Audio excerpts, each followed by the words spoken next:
ধর্ষকের মৃত্যুর আগে ধর্ষী তাকে মৃত্যুবরণ করতে হয়। এটা হচ্ছে আমাদের সোনার বাংলাদেশ। একজন ধর্ষকের জীবনের মূল্যটা এত বেশি যে তাকে ফাঁসির মঞ্চে দাঁড় করা যাবে না।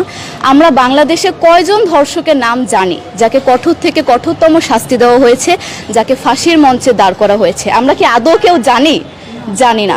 অথচ আমরা কতগুলো যারা ধর্ষিত হয়েছে তাদের নাম জানি, অনেক বড়। এই লিস্ট আসলে অনেক বড়, বলে শেষ করা যাবে না। কুমিল্লার তনু, মাগুরার আসিয়া, 2 দিন আগেও কিশোরগঞ্জে 8ম শ্রেণীর একটি ছাত্রীকে বাসা থেকে তুলে নিয়ে ধর্ষণ করা হচ্ছে। বাবার হাতে মেয়ে ধর্ষিত হচ্ছে, ভাইয়ের হাতে বোন ধর্ষিত হচ্ছে। আমরা আসলে নিরাপদটা কোথায়? আমার মনে হচ্ছে আমরা যেন আইয়ামে জাহিলিয়া যুগে চলে গিয়েছি। মাঝে মধ্যে মনে হয় এর থেকেও খারাপ সময় আছি আমরা, কারণ ওই যুগে মেয়েরা অ্যাটলিস্ট সম্মান নিয়ে মৃত্যুবরণ করতে পারত। জন্মের পরপর জ্যান্ত মাটিতে পুঁতে দেওয়া হতো, আর আমাদের ধর্ষণ করে নির্মমভাবে তারপর মৃত্যুবরণ করতে হচ্ছে। যদি সরকার আমাদের ওই নিরাপত্তা নাই দিতে পারে, তাহলে সরকারের কাছে আমাদের অনুরোধ, আমাদের জ্যান্ত মাটিতে পুঁতে দেখ। আমরা বেঁচে থাকতে চাই না, আমরা সম্মান নিয়ে মৃত্যুবরণ করতে চাই। আমরা এই দেশে থাকতে চাই না যে এই দেশে আমাদের কোনো নিরাপত্তা নেই, যে এই দেশে রাস্তা দিয়ে হাঁটলে আমাদের মধ্যে একটা আতঙ্ক কাজ করে, কখন কি না কি হয়ে যায়। আইন উপদেষ্টা বললেন যে ধর্ষকের নাকি ফাঁসি দেওয়া সম্ভব হবে না, তাহলে নাকি নিরীহ মানুষকেও মাঝে মধ্যে ফাঁসির ব্যবস্থা করা, মিথ্যা মামলায় ফাঁসিয়ে দিয়ে ফাঁসির ব্যবস্থা করা হতে পারে।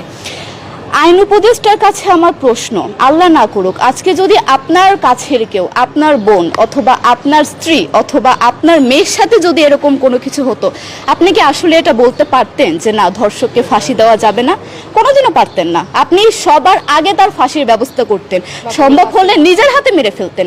তাহলে আমাদের বেলায় কেন এত বৈষম্য? আমরা কি দোষ করেছি? আমরা কি নারী না? আমরাও তো কারো বোন, আমরাও তো কোনো বাবার সন্তান, আমাদেরও তো বেঁচে থাকার অধিকার আছে, তাই না?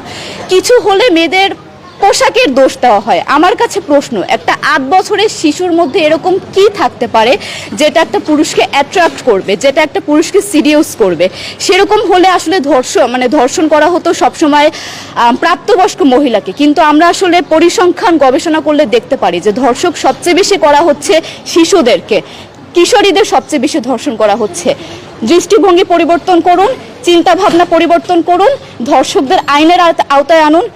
যদি আইন উপদেষ্টা অথবা প্রশাসন যদি ধর্ষকদের শাস্তির ব্যবস্থা না করতে পারে, আমাদের হাতে তুলে দেন, আমরা নিজেদের হাতে শাস্তি দিয়ে দিতে পারবো। এই সাহস আমাদের মধ্যে আছে। বেঁচে থাকার জন্য আমাদের যতটা কঠিন হতে হবে, আমরা কঠিন হওয়ার জন্য প্রস্তুত আছি। আমরা ফাঁসি চাই, ধর্ষকদের কঠোর থেকে কঠোরতম শাস্তি চাই। যতদিন না পর্যন্ত ফাঁসি দেওয়া হবে, যতদিন না পর্যন্ত ধর্ষকদের শাস্তির ব্যবস্থা করা হবে, আমরা আমাদের আন্দোলন অব্যাহত রাখবো।